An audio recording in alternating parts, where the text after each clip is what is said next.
بسم الله الرحمن الرحيم الحمد لله رب العالمين والصلاة والسلام على نبينا محمد وعلى آله وأصحابه أجمعين أما بعد.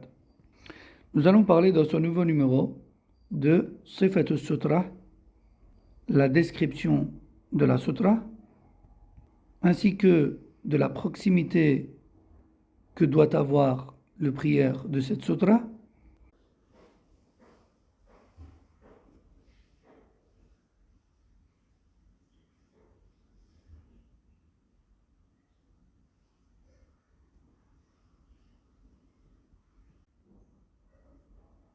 Commençons donc par la description de la sutra.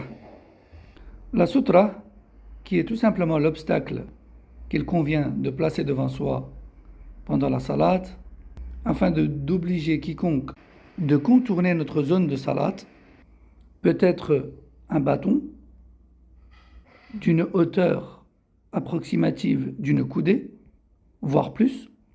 Cela peut être également un mur, ou un poteau, ou une chaise, ou autre, selon l'avis majoritaire, qui est celui de l'Hanafiyya, le Shafi'iyya ou le Hanabila. Parmi leurs preuves, il y a le hadith de Talha ibn Ubaydillah, qui rapporte que le prophète sallallahu alayhi wa sallam a dit: si l'un d'entre vous place devant lui un obstacle tel que mu'akhirat al-rahil, c'est-à-dire ce bâton qui se trouve habituellement à l'arrière de la monture et qui est utilisé afin de la tapoter pour l'obliger à avancer, alors qu'elle accomplisse donc sa prière tranquillement et qui ne se préoccupe pas de quiconque passe derrière cet obstacle. Dans une autre variante de ce même hadith, le compagnon dit: nous avions pour habitude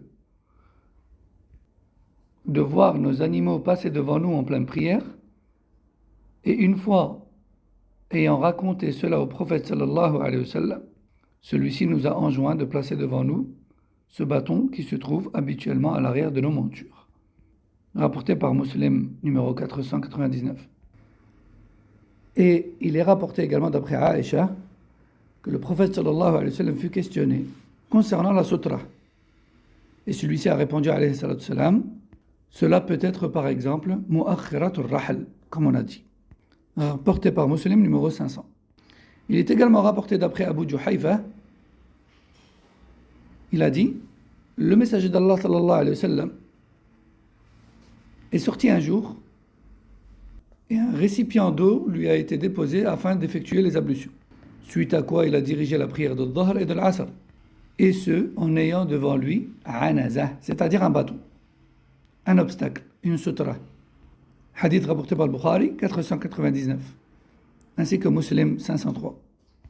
Et d'autres hadiths sont rapportés en ce sens. À présent, concernant la proximité qu'il convient d'avoir vis-à-vis de cette sutra pendant la prière. En effet, il est recommandé de se rapprocher de la sutra. Comme il est rapporté d'après Sahl ibn Abi Hathma, le prophète sallallahu alayhi wa sallam a dit: si l'un d'entre vous place devant lui une sutra durant la prière, alors qu'il s'en rapproche, afin que le shaitan n'interrompt pas sa salat. Rapporté par Abu Daoud, An-Nasa'i, Ahmad et d'autres. Cheikh al-Albani l'a authentifié dans Sahih Sunan Abi Daoud. Et d'après Sahl ibn Sa'd al-Sa'idi radiyallahu anhu, il a dit: le prophète sallallahu alayhi wa sallam laissait entre lui et le mur devant lequel il priait une distance suffisante pour le passage d'une brebis. Rapporté par Bukhari et Muslim. Donc ceci était quelques preuves sur la recommandation de se rapprocher de la sutra pendant la salat et se tirer de la sunnah. Il y a également des preuves telles que l'ijma', car en effet, le consensus sur cette recommandation a été rapporté par Ibn Hazm dans son livre Maratib al-Ijma', également Nawawi dans son livre Al-Majmu'a. De plus, les gens de science ont toujours recommandé et appliqué cela, comme cité par l'imam al-Baghawi rahimahullah dans Sharh al-Sunnah, volume 2, page 447.